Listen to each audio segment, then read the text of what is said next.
enzymes as well.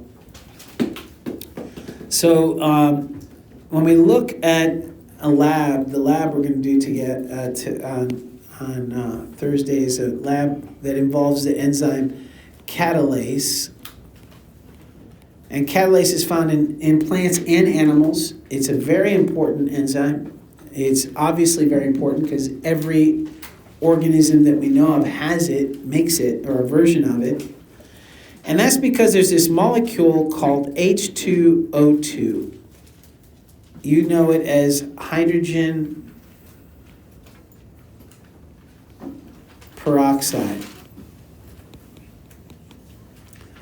It doesn't hurt as much when you put hydrogen peroxide on a cut, so people think it's less poisonous, but actually it's incredibly poisonous. It's deadly. Your body knows it's deadly. Every living thing knows it's deadly, so it has a way to deal with it.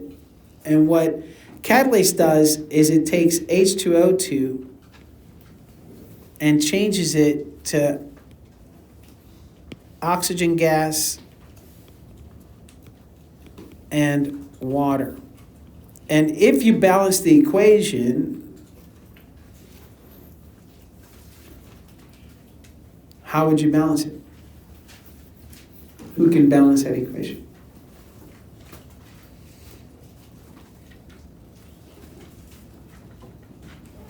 A 2 in front of H2O. Okay, a 2 in front of the H2O. What I do is I draw reactants and products. If I try to do it I could do it by just looking at it. But one, it gives me a headache sometimes, and two, if I get it wrong, I embarrass myself. So if I have oxygen, I have 2 of them. Oh no, I'm sorry, 3 on this side, correct? I have 2 here and 1 here. Yeah. And with hydrogen, I have 2. My hydrogen is here on this side. Where on this side, hydrogen, I have 2.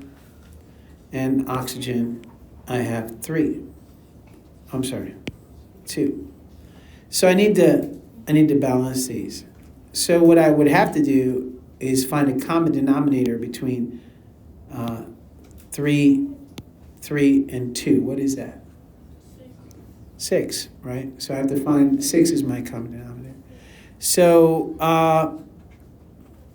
my problem is going to be that I got 2 here, right? And I got 1 here. So that I have to be careful with that. When you have elements in different molecules, the same element in 2 different molecules, it can be tricky. So here you have 2, I'm going to make it 6, so I'm going to go ahead and put 3 here in front of this. I'll put it in yellow, 3, which changes this 2 to 6 as well, changes this 2 to 6.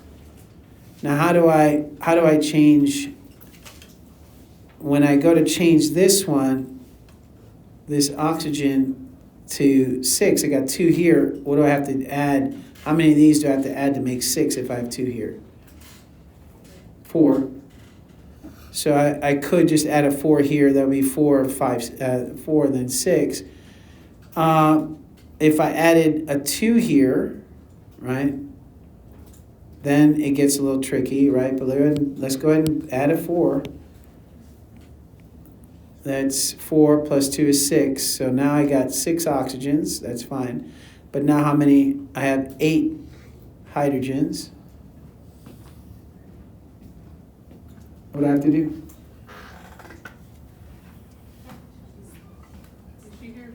Yeah, Lawrence, get this on your way out. It's your your exit pass, early release pass. So if I make it 8, what do I have to do on the other side now? I have to have 8. How do I do that? I have to change this to 4, which changes the oxygen. Now this is 8, but now oxygen is what? 8. So now here I got 4 oxygens. I got 4 oxygens here because of this, right? But I need to make it 8, 4, 5, 6. I have 6. I have to make it 8. I need 4 over here. What do I got to do? Put a 2 in front of the oxygens, correct. So now I put a 2 in front of the oxygen, and that makes this 8, because 4 plus 4 is 8. And then I still have my 8 hydrogens. It's balanced. Now, can I reduce that? Because her initial answer was correct, by the way. So I can reduce that by 2, dividing everything by 2, right? So 2H2O2, 1 oxygen gas, plus 2H2O. I just reduced everything by 2. That's my balanced equation. That's something everybody should become second nature by now. I know it's tough because you haven't thought about chemistry for a while, but it's just the idea of that conservation of mass. You can't create or destroy matter, so whatever you have on the reactant side, you have to have on the product side. If not, something's wrong. Something's wrong. All right. So catalase is taking this reaction. See, your body can handle oxygen and can handle water. It cannot handle H2O2. It is too strong a poison. So you have this. This does not happen by itself. Any chemical reaction, whenever you look at the chemical reaction, is the energy required for the reaction.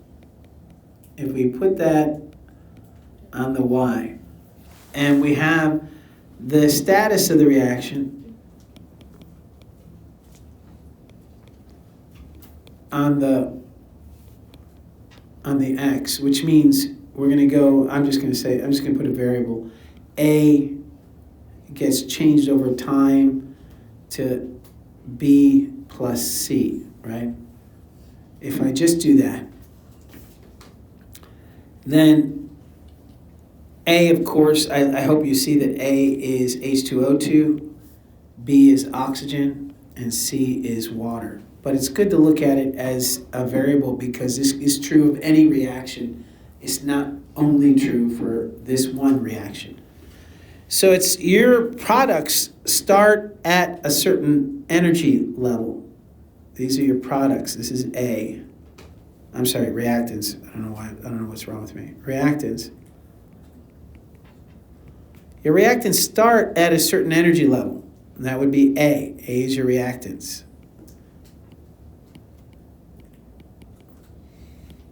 And in this chemical reaction, what would happen is that it starts to increase in energy, and at some point, that energy would be enough to get a chemical change to occur.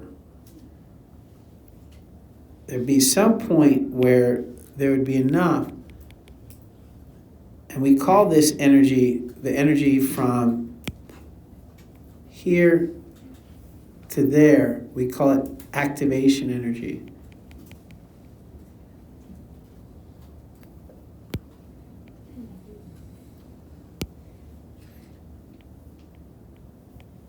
No, I don't want to put A because that's just going to be, put lowercase a.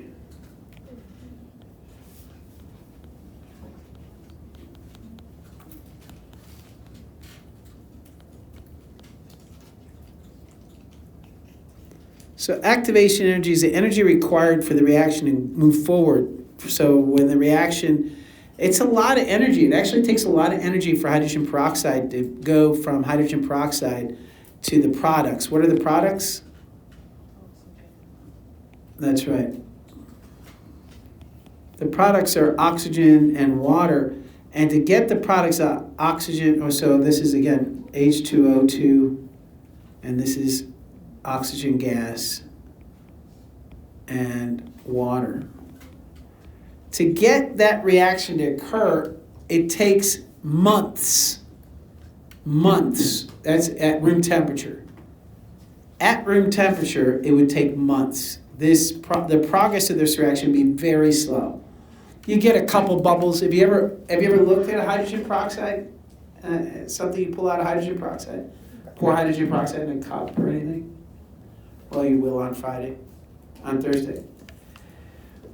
You'll see a couple bubbles, but for the most part, it stays liquid. You can leave it on the countertop, assuming there's no sunlight, because that's why they come in brown bottles, because sunlight can react with hydrogen peroxide. But you leave it there, and it'll sit there for months. That's why you can put it in your medicine cabinet, buy it today, and in 3 months pull it out of your medicine cabinet and pour it on your cut, right? It works. Why? Why? Yeah. Why do we use hydrogen peroxide for our stuff? I'm not answering that. So why? Because I already answered it. And people weren't listening, and I feel like I shouldn't have to go back and answer that. So I'm going to go ahead and say no. So why is it when you can leave a bottle of hydrogen peroxide in a cabinet and 3 months later use it on a cut and it works? Why is that? Why isn't it turned into O2 and H2O? Why isn't it all turned to gas? Is it because it's like in a bottle and it's not exposed to oxygen? It is making oxygen. It doesn't have to be exposed to it. Oxygen is not reacting with it, right? So it's not a bad gas, but look at what's going on. You have H2O2 is breaking apart into H2O and oxygen. Why doesn't it happen in that bottle when it's sitting in the shelf in your medicine cabinet or at the store? The temperature isn't high enough. Not enough activation energy. Temperature isn't high enough. Correct. You have to raise the temperature to the point where that would happen naturally, and that takes a lot of energy, too much energy for it to happen. So, by the way, you produce H2O2, you produce hydrogen peroxide, and so you have to get rid of it. But your body temperature is not hot enough. It's not enough energy. So what does your body have to do? It has to use an enzyme. And what the enzyme does is it lowers the activation energy. So now the activation energy is here. This is B. So B is the activation energy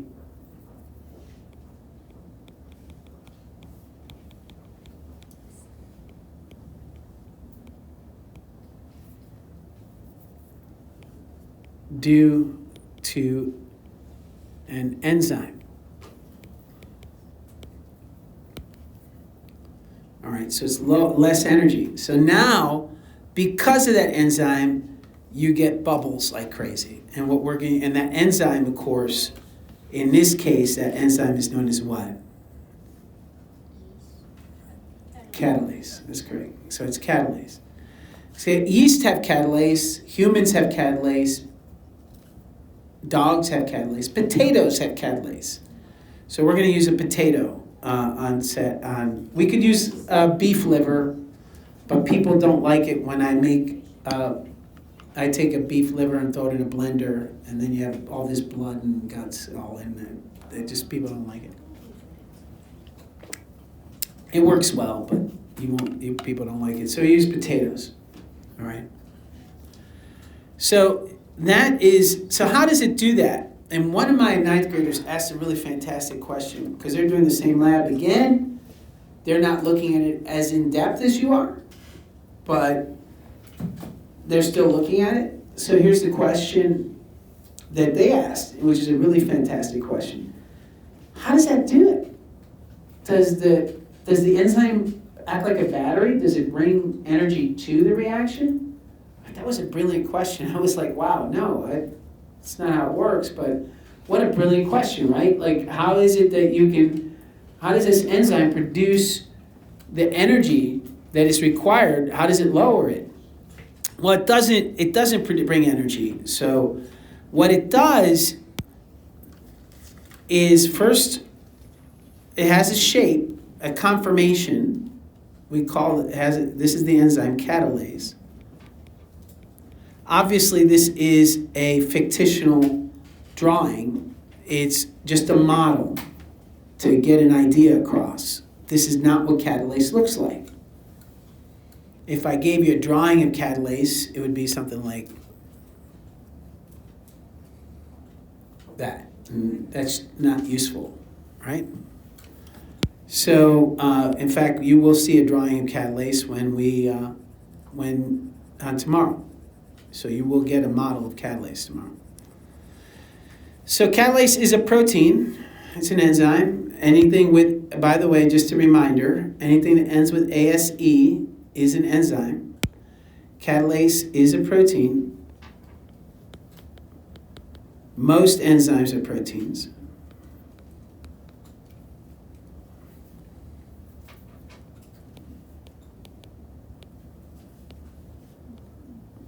Most enzymes are proteins, and catalase is one of those. However, some enzymes are RNA. All right, and the example of an RNA enzyme is a ribosome. Ribosomes are enzymes made of RNA. They're also an organelle, but they're made mostly of RNA, and they are an enzyme. So catalase, what it does is it binds to something. In the case of this deadly stuff known as H2O2, or hydrogen peroxide, and it fits, the hydrogen peroxide fits into this space. The shapes match perfectly. Very much, and the ninth graders, I just keep mentioning ninth graders because they had them right before you. I'm not comparing you to them or anything. But the ninth graders, one of the ninth graders said, is this like, more than one actually said, it was really a brilliant morning this morning. One of them said, what is this like when the hormone binds to the receptor in the membrane? I said, yes, it's very similar, exactly. They bind. The shapes match, absolutely. Now this, when you're talking about an enzyme, the reactant is known as a substrate. Substrate. So that is, a substrate is when you have one molecule, one reactant, I'm going to put down reactant, substrate, and the enzyme's obviously the enzyme. This place here, this space where it matches, is called the activation site. It's the place where it binds. All right. So very similar, very similar. Now, there are some enzymes, and it's not true of catalase as far as I know, but there is true of one of the enzymes that's involved in cellular respiration. Some enzymes, I'm drawing a different shape, have a molecule, have a spot, have two spots they bind. This is the activation site.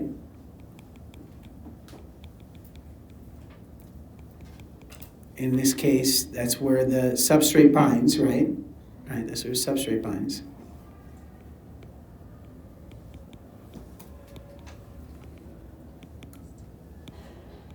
Then this is what we call an allosteric regulation site. So some other molecule binds here, and what that does is it stops the enzyme from working. You have a shut-off. So this is the off button for the enzyme, right? So this is the activation site, and the way enzymes work is as long as you have an enzyme, and as long as you have substrate, you have the reaction move forward. But as soon as you as soon as you, if you have it moving forward, it's happening too fast, you need some kind of negative feedback loop to help regulate that, because you can't have it going on uncontrolled. Remember, your whole body's purpose is to have homeostasis. So many of your enzymes have these allosteric control mechanisms. And we'll talk more about that later. It was not in this lab, but I wanted you to be aware of the vocabulary before we move on. So what happens is that when they bind, when these two bind,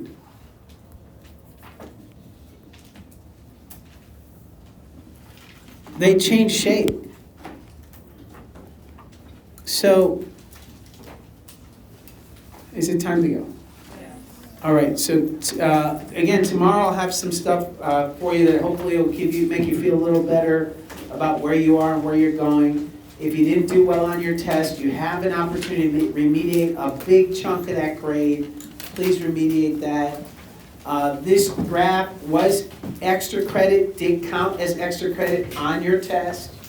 So if you messed it up, no big deal, but we spent time today going over exactly how you need to improve that and why. I hope I made a dent in telling you why you have to make sure you can do that. No matter what you end up doing, you have to be able to graph. All right, have a good day.